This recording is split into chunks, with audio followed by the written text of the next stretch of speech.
Consider करो अगर phase difference 0 है, अगर मैं आपको बोलता हूँ फेज डिफरेंस 0 है, इसका मतलब क्या हुआ?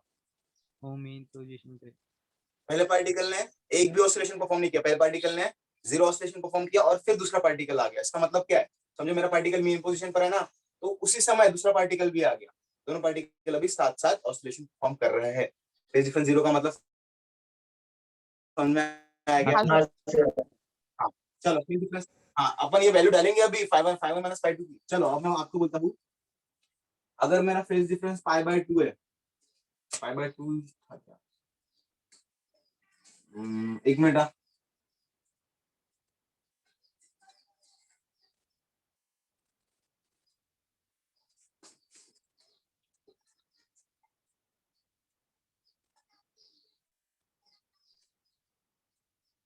हाँ ठीक है चलो।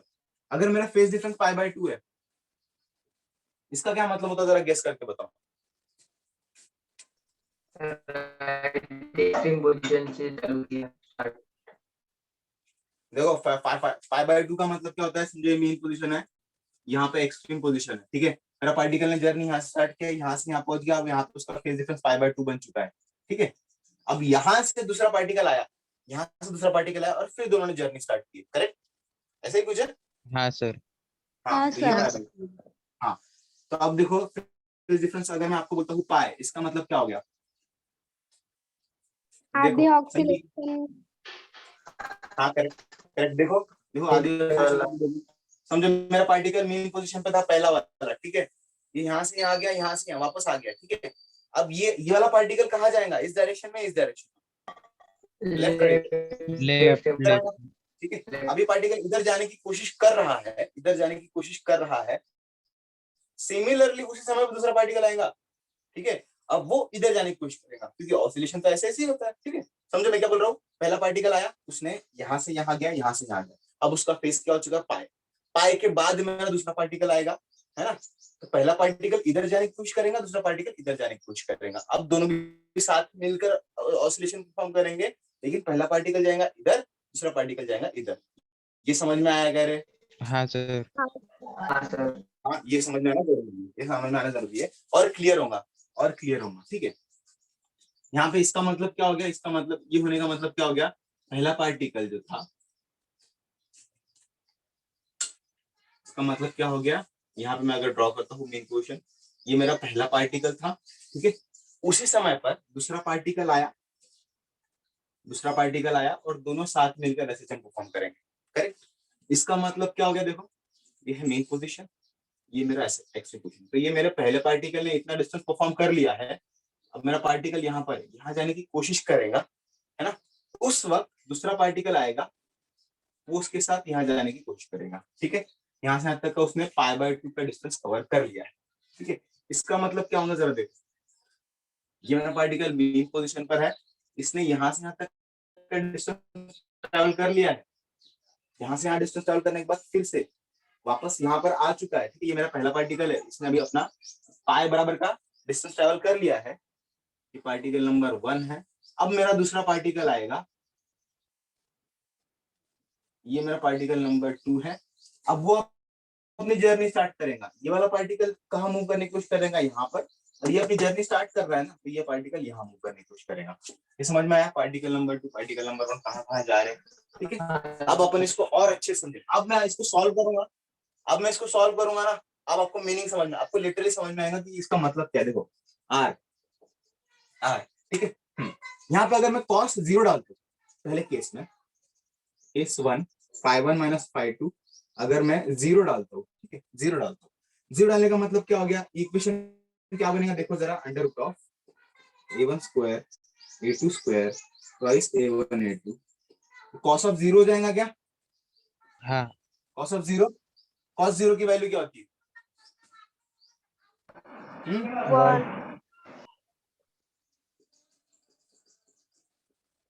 1 होती है, करेक्ट, 1 होती है। तो क्या मुझको ये A square plus B square plus 2ab का इक्वेशन दिख रहा है? यस और no? Yes, A plus B whole square का इक्वेशन दिख रहा है, A plus B whole square. तो a1 प्लस A2 का होल स्क्वायर का अंडर रूट, होल स्क्वायर का अंडर रूट मतलब ये दोनों एक दूसरे को काट खा जाए, कैंसिल आउट कर देंगे, ये बन गया मेरा A1 प्लस A2। यहाँ तक क्लियर है? सर। हाँ सर। यहाँ तक क्लियर है? हाँ, तो यहाँ पर देखो, यहाँ पर जो मुझको रिजल्टेंट मिलता है R is equal to A1 plus A2, इसका मतलब क्या है पहले ये समझते हैं और फिर यहाँ से उसको रिलेशन लगाते हैं। इसका मतलब क्या है, जो मेरा रिजल्टेंट बनेगा, जो मेरा रिजल्टेंट बनने वाला है, उसका जो मेरा रिजल्टेंट एम्पलीट्यूड बनने वाला है वो क्या बनेगा, दोनों भी इंडिविजुअल एसएचएम के एम्पलीट्यूड का एडिशन होगा। एडिशन होने का मतलब क्या है, दोनों भी एसएचएम एक दूसरे को सपोर्ट करेंगे। फॉर एग्जांपल देखो, पार्टिकल नंबर 1 इस डायरेक्शन में जा रहा है तो पार्टिकल नंबर 2 भी इस डायरेक्शन में, दोनों भी इस डायरेक्शन में जा रहा है ना, जा रहे हैं, इसका मतलब दोनों एक दूसरे को सपोर्ट करेंगे। चल भाई मैं भी आ रहा हूँ, तू भी आ रहा हूँ, दोनों मिलके काम करेंगे। इसलिए जो रिजल्टेंट बनेगा इन दोनों का जो समझो ये A1 से जा रहा है, ये A2 इज एम्पलीट्यूड, ठीक है। तो इन दोनों का A1 और A2 दोनों का एम्पलीट्यूड ऐड हो जाएगा, एक दूसरे को सपोर्ट कर रहे हैं ना, तो ये मुझको A1 प्लस A2 देगा, है ना। सेम डायरेक्शन में है इसलिए, ये समझ में आया क्या? हाँ सर। ये समझ में हाँ, आना सर। चाहिए, ठीक है। ये समझ, टेक्स्ट बुक में नहीं लिखा है ये बात टेक्स्ट बुक में नहीं लिखी है, ये समझ में आया होगा। तो अब मैं आपको बताता हूँ इसका मतलब, π/2 का क्या मतलब होता है वो इसको लिख लो। अच्छा, फॉर एग्जांपल अगर मैं आपको बोलूं कि if A1 is equal to A2 is equal to A, मतलब दोनों का एम्पलीट्यूड अगर सेम है, अगर मैं आपको ऐसा बोलूं तो मुझको R क्या मिलेगा बताओ? ट्वाइस है, अबे सेम है ना सर, हाँ, A1 प्लस A2 ट्वाइस ही मिलेगा ना, ट्वाइस है। इसका मतलब क्या है, समझो मेरा पार्टिकल नंबर 1 है, उसका एम्पलीट्यूड A है, ठीक है, दूसरा पार्टिकल है उसका भी एम्पलीट्यूड A है, दोनों मिल जाएंगे और नया एसएचएम जो बनेगा ना, नया एसएचएम उसका एम्पलीट्यूड क्या रहेगा? 2A। बड़ा हो जाएगा, 2A, दोनों मिलकर परफॉर्म कर रहे हैं ना, 2A बन जाएगा, समझ में आ रहा है? ऐड हो रहे हैं ना एक दूसरे में, ऐसा। अब इसको स्क्रीनशॉट लो, मैं आपको ये समझाता हूँ।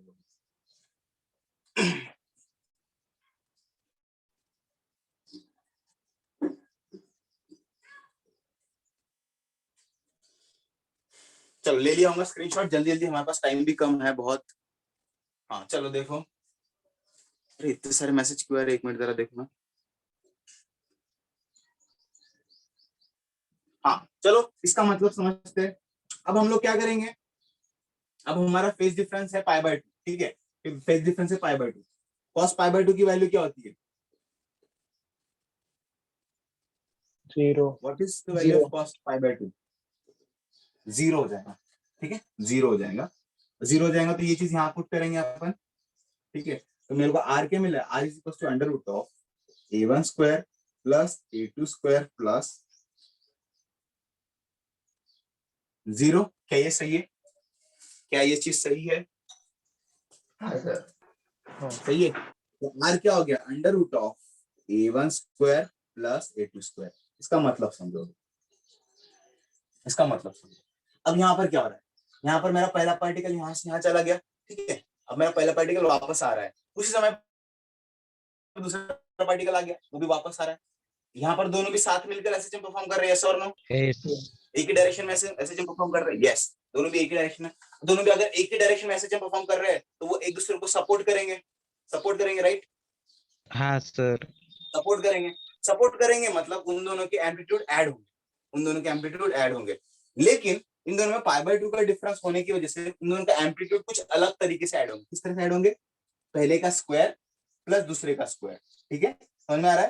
पहले का स्क्वायर प्लस दूसरे का स्क्वायर, इस तरह से ऐड होंगे ये, और अंडर रूट लगा देंगे, है ना, ऐड हो गए पर थोड़ा अलग। पहले में A1 प्लस A2 हो रहा था, अभी A1 इस तरह से होंगे। देखो मैं आपको समझाता हूँ, समझो, देखो पहले वाले पार्टिकल का समझो एम्पलीट्यूड A1 है, ठीक है, दूसरे वाले पार्टिकल का समझो एम्पलीट्यूड A2 है, ठीक है। अब एम्पलीट्यूड A2 है तो दोनों का जो मिल जाएगा, समझो यहाँ से स्टार्ट हो रहा है ना, दोनों का जो कंबाइन एम्पलीट्यूड क्या बनेगा, दोनों का combine amplitude will be add होगा, लेकिन वो ऐड होने वाली वैल्यू बनेगी ये under root of A1 square plus A2 square. ये समझ में आ गया? अच्छा, अगर मैं आपको बोलूं A1 और A2 इक्वल हो जाएंगे A के, ठीक है, तो ये इक्वेशन क्या बनेगा? ट्वाइस ये इक्वेशन बनेगा ट्वाइस ऑफ a1 का स्क्वायर, वो भी अंडर रूट में। रूट अगर बाहर निकालता हो तो answer will be r is equal to under root of 2a। r is equal to under root of 2a। इसका मतलब समझो मेरा पार्टिकल है, इसका एम्पलीट्यूड a है, पार्टिकल नंबर 1 का। सिमिलरली पार्टिकल नंबर 2 का एम्पलीट्यूड भी a है। तो दोनों भी, अब दोनों भी पार्टिकल कहाँ से, एक्सट्रीम पोजीशन से, मतलब दोनों भी कंबाइन हो रहा है ना, एक्सट्रीम पोजीशन दोनों कंबाइन हो रहा है। तो दोनों का जो रिजल्टेंट बनेगा r विल बी कंबाइन होकर r will be under root of 2a हो जाएगा, है ना, अंडर रूट ऑफ 2a। अगर दोनों भी मीन पोजीशन से ऐड हो रहे हैं तो दोनों का रिजल्टेंट 2a बन जाएगा, a1 प्लस a2 ऐड हो जाएगा, यहाँ पर अंडर रूट ऑफ 2a हो जाएगा। इसको स्क्रीनशॉट लो, चलो इसको स्क्रीनशॉट लो, ठीक है। अब हम लोग बात करते हैं पाई के बारे में। चलो, what is the value of pi? Cos pi, बताओ कॉस पाई की वैल्यू क्या होती है? -1 -1 हाँ, यहाँ पर अगर मैं पाई लिखता हूँ तो therefore cos phi1 minus phi2 will be -1। ये -1 अगर मैं यहाँ पुट करता हूँ तो r will be r is equal to under root of a1 square plus a2 square plus 2a1 a2 into -1, correct, -1। तो ये क्या, मुझको ये वाला इक्वेशन ऐसे दिखेगा क्या? देखो, a1 square plus a2 square minus 2a1 a2। क्या ये मुझको a minus b whole square का फॉर्मूला दिख रहा है क्या, ये वाला चीज? हाँ सर। हाँ यस और यस, a माइनस बी का फॉर्मूला दिख रहा है, तो r is equal to a1 minus a2 का होल स्क्वायर का अंडर रूट। इसको मैं a1 माइनस a2 लिख सकता हूँ, है ना, ये दूसरे को काट लेंगे। देयरफॉर मुझको a क्या मिलता है, r क्या मिलता है? a1 माइनस a2, ठीक है। अब ये मुझको r क्या मिला है? a1 minus a2। a1 minus a2 का मतलब क्या है पहले समझो। a1 में से a2 माइनस हो रहा है, अगर ये माइनस हो रहा है इसका मतलब ये एक दूसरे को अपोज कर रहे हैं। ऐड होना इसका मतलब क्या है? एक दूसरे को सपोर्ट करना। माइनस होना इसका मतलब क्या है? एक दूसरे को अपोज करना, करेक्ट। ऐड होना इसका मतलब क्या है? सपोर्ट करना। सपोर्ट करना एक दूसरे को। और माइनस होना इसका मतलब क्या है? एक दूसरे को अपोज करना, करेक्ट। हाँ, अपोज करना। यहाँ पर देखो ना, जब मेरा फेज डिफरेंस पाई था, ठीक है, तो मेरा पहला पार्टिकल कहाँ जा रहा था? इस डायरेक्शन में, करेक्ट। और दूसरा पार्टिकल कहाँ जा रहा था? उस डायरेक्शन में। ये इधर जा रहा है, उधर जा रहा है, ये अपोजिट डायरेक्शन में जा रहा है ना, तो एक दूसरे को सपोर्ट करेंगे या अपोज करेंगे? अपोज। अपोज करेंगे। एक उधर जा रहा है, एक इधर जा रहा है, एक दूसरे, है ना, एक दूसरे को वो जाने नहीं देंगे, रोक देंगे, है ना। वो कोशिश करेंगे, समझो इसका a1 है, इसका a2 है, तो ये कोशिश करेंगे कि मैं माइनस कर दूं, एक दूसरे को कैंसिल आउट कर दूं, ठीक है, इस तरह से। तो ये इस वजह से मेरे को जो एम्पलीट्यूड मिलेगा वो इन दोनों से थोड़ा कम मिलेगा, a1 माइनस a2। ये एक बात समझ में आनी चाहिए। अगर मैं आपको बोलूं a1 a2 इक्वल हो जाएगा तो मुझको r क्या मिलेगा, बताओ? ट्वाइस है ना यार, यहाँ पे पुट करना a की वैल्यू a पुट करना, यहाँ पे भी a पुट करना, 0 हो जाएगा। 0 हो जाएगा, मतलब मेरा रिजल्टेंट 0 हो जाएगा। इसका मतलब समझो मेरा पार्टिकल इधर जा रहा है, उसका एम्पलीट्यूड a है, ठीक है। सेम पार्टिकल है, उसका एम्पलीट्यूड a है, ठीक है। यहाँ पे जाने वाले पार्टिकल का एम्पलीट्यूड a, यहाँ जाने वाले पार्टिकल का एम्पलीट्यूड a। दोनों का वैल्यू सेम है, दोनों का वैल्यू सेम है। हाँ। यहाँ पर दोनों की वैल्यू सेम होने की वजह से वो ऑब्जेक्ट मूव ही नहीं करेगा, उसका एम्पलीट्यूड ही नहीं बनेगा, ऑब्जेक्ट एसएचएम परफॉर्म कर ही नहीं पाएगा, ठीक है। अगर सेम, फॉर एग्जांपल अगर अपन टग ऑफ वॉर खेल रहे हैं, ठीक है, यहाँ से खींचने वाले की ताकत इक्वल टू वहां से खींचने वाले की ताकत बराबर है, यहाँ से खींचने वाले की ताकत और वहां खींचने वाले की ताकत, दोनों की ताकत अगर बराबर है तो बीच वाला ऑब्जेक्ट कहीं मूव करता है क्या?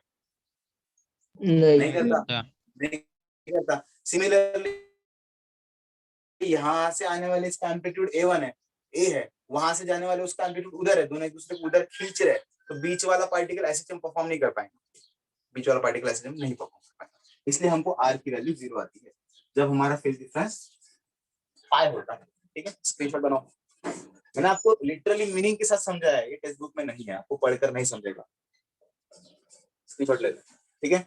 समरी कर लो चलो जल्दी जल्दी समझो। अगर दोनों के बीच में फेज डिफरेंस 0 है फेज डिफरेंस 0 होने का मतलब क्या है, सर दोनों particle sir main screenshot position नहीं स्टार्ट लिया। कर रहे हैं, दोनों पार्टिकल साथ जा रहे हैं।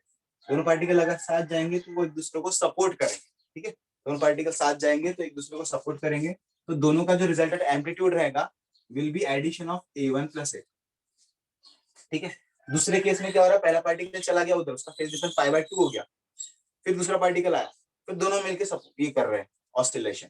अभी भी वो एक दूसरे को सपोर्ट कर रहे हैं, लेकिन सपोर्ट करने का स्टाइल अलग है, इसलिए resultant R is equals to A1 square under root of A1 square plus A2 square बनेगा, ठीक है।